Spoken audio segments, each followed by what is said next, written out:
बिस्मिल्लाहिर्रहमानिर्रहीम। अस्सलामुअलैकुम दोस्तों, अमजद अली हाज़िर खिदमत है। दोस्तों, होम गार्डन भी बच्चों की तरह ही है और बच्चों की तरह ही इनका केयर करनी और ध्यान रखना पड़ता है। मई जून की गर्मी में हमारे पौधे ख़राब होने यानी जलने के ख़तरात ज़्यादा होते हैं।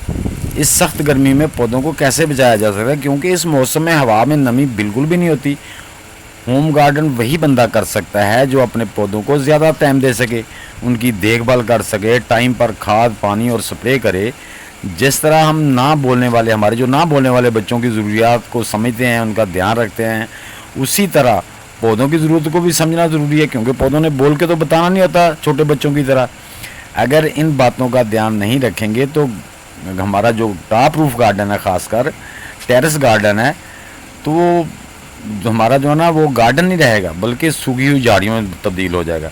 इसलिए दोस्तों, अपने जो होम गार्डन है उसको टाइम देना है। अगर आपने पौधे लगाए हैं सर्दियों में तो थोड़ी बहुत मिस्टेक हो भी जाए तो बर्दाश्त हो जाता है, या नॉर्मल मौसम में, लेकिन मई जून की गर्मी है, ये बड़ी हार्ड गर्मी होती है, ड्राई मौसम होता है बिल्कुल।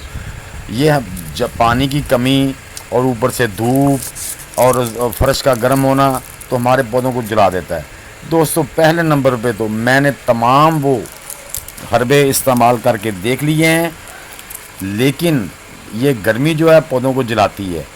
इस पे ग्रीन शेड का होना ज़रूरी है। आप जितना भी गमले को चौकी पे रख लें, उसको मल्चिंग कर दें, ऊपर रख के पानी दें, तो इसके लिए आपको ग्रीन शेड जो 50% होता है वो लगाना ज़रूरी है, ताकि कम अज़ कम जो गर्मी की शिद्दत है वो तो कम हो जाए, लेकिन जो लू होती है, जो हीट निकलती है दीवारों से इधर उधर, तो उसका बड़े असरात होते हैं पौधों पे। जी हाँ, और एक पौधे की एज और उसके कद के हिसाब से आपने उसको पानी देना है। छोटा पौधा कम पानी लेता है, बड़ा ज़्यादा लेता है। इन चीज़ों का ख्याल रखना है।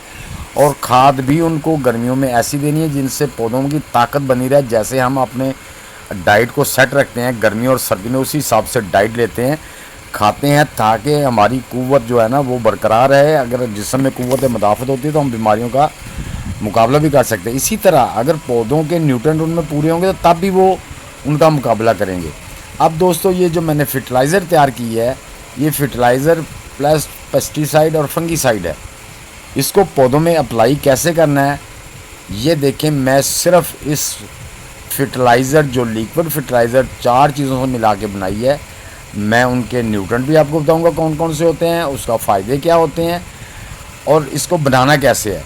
सबसे पहले दोस्तों, इस फर्टिलाइज़र में मैंने 2 पार्ट जो है ना वो बनाना पिल्स के डाले। 2 पार्ट आप समझ लें, 2 हिस्से। और बनाना पिल्स में भी कैल्शियम, मैग्नीशियम, सल्फ़र, फास्फोरस और पोटाशियम होता है, जो हमारे पौधों के लिए बहुत ही बेहतरीन है और ये एंटीऑक्सीडेंट का भी काम करते हैं। दूसरे नंबर पे दोस्तों, 2 हिस्से मैंने जो है ना वो आलू के छिलके इसमें डाले हैं।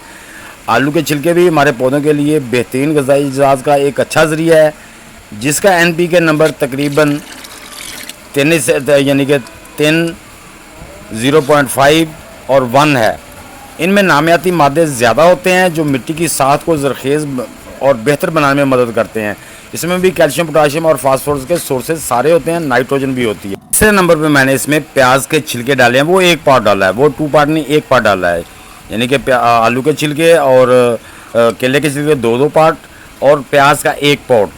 तो दोस्तों, प्याज के छिलकों में phosphorus, potassium, calcium, copper, iron और मैग्नीशियम के अलावा ट्रेस एलिमेंट भी होते हैं, जो पौधों की मजबूत बनाने, पौधों की नशोनुमा को और तनों को मजबूत करने और पैदावारी सलाहियत को बढ़ाने के बहुत काम आता है, और पौधों की जो है ना बीमारियाँ उनके ख़िलाफ़ मज़ाहमत भी करते हैं। चौथे नंबर पे मैंने 1 पार्ट इसमें गुड़ का डाला है। तो दोस्तों, गुड़ जो होता है ना वो इसके अंदर बैक्टीरिया को पैदा करने और जल्दी ही इसको खाद की फॉर्म में तब्दील करने में बड़ा काम करता है। गुड़ में भी दोस्तों calcium, iron, phosphorus, magnesium, selenium और मैग्नीज होते हैं, और विटामिन B12 और B6 के अलावा बहुत से न्यूट्रिएंट मौजूद होते हैं। ये बड़ी ताकतवर खाद बन जाती है। दोस्तों, आप इसको अकेला भी इस तरह इस्तेमाल कर सकते हैं, लेकिन मैंने गर्मियों में एलोवेरा का जेल का जो लिक्विड खाद बनी हुई थी वो इसलिए डाली है ताकि पौधों में बीमारियों के खिलाफ मज़ाहमत करने की ताकत भी आ जाए। और गुड़ आपकी मिट्टी को ज़रख़ेज़ भी बनाता है। जो आपकी मिट्टी होती है ना उसको ज़रख़ेज़ी पैदा करने और खुश्क साली से बचाने के काम भी आता है। इसलिए गुड़ का बड़ा ही पौधों में अहम किरदार होता है। हाँ जी, गुड़ आपकी जो पौधों में पानी की कमी वगैरह होती है उसको भी मुकम्मल करने का काम करता है। तो जो साथ ये जो ब्लैक ढक्कन वाला जार है, कॉफ़ी वाला जार है, इसमें मैंने एलोवेरा की जेल से ये खाद बनाई है, खाद उसमें कोई चीज़ नहीं डाली। तो दोस्तों एलोवेरा की जेल में जो लिक्विड बन गया है इसमें magnesium, potassium, sodium, calcium, phosphorus, copper, zinc और आयरन से भरपूर होते हैं।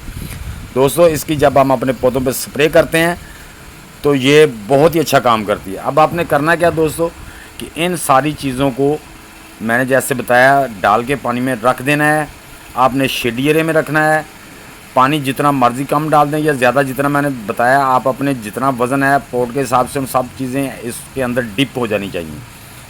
आप 2 लीटर, 4 लीटर, 6 लीटर पानी भी डाल सकते हैं। तो यानी कि अगर बिलफर्ज आपने आधा किलो लिए हैं आलू के छिलके, आधा किलो लिए हैं बनाना पिल के छिलके, उसमें यानी कि पॉट मैंने इसलिए बताया कि जो आपके छिलके होते हैं ना उसके प्याज के छिलके वो हल्के वज़न में होते हैं, गुड़ भी वज़नी होता है, इसलिए वज़न के हिसाब से नहीं बताया, पॉट के हिसाब से बताया मैंने। उसी हिसाब से आपने भिगो के इनको रख देना है कम अज़ कम 15 दिन के लिए। 15 दिन के बाद इस्तेमाल करें। अगर महीने के बाद इस्तेमाल करते हैं तो और ज़्यादा ताकतवर हो जाती है। अब दोस्तों ये बहुत ताकतवर खाद है, इसलिए हमने इसके ml में इसको इस्तेमाल किया। अब हमने अपनी बोतल स्प्रे बोतल में भी डाल ली है। अपने पौधों पे इसका स्प्रे भी करेंगे। ये कीड़े मकोड़ों को भगाने के साथ साथ हमारे पौधों की नशो नुमा के लिए पत्तों के ज़रिए भी उनको खुराक मिलेगी, जिससे हमारे पौधे हेल्दी होंगे।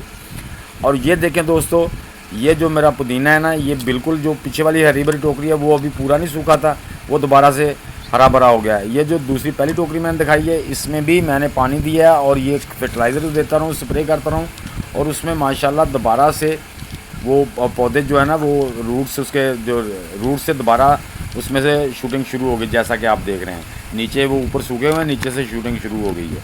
तो दोस्तों इस तरह से आप अगर अपने पौधों में ये चीज़ें इस्तेमाल करते हैं तो आपके पौधों पर भरपूर फ्रूटिंग भी आएगी, आपके पौधे बीमारियों से महफूज भी रहेंगे, आपको किसी किस्म की परेशानी होगी। दोस्तों अपने गार्डन का ध्यान इसी तरह रखना पड़ता है जैसे हम अपने बच्चों का ख्याल रखते हैं, वरना पौधे बेज़बान हैं, उन्होंने हमें आवाज़ दे के तो कहना नहीं है हमें ये कमी है या हमें पानी चाहिए या हमें ये चीज़ चाहिए।